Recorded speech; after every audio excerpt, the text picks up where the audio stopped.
Adını dağlara yazdım yarim, Muğlu camlara kazdım.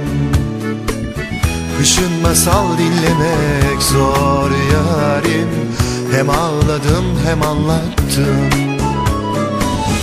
Adını dağlara yazdım yarim, Muğlu camlara kazdım.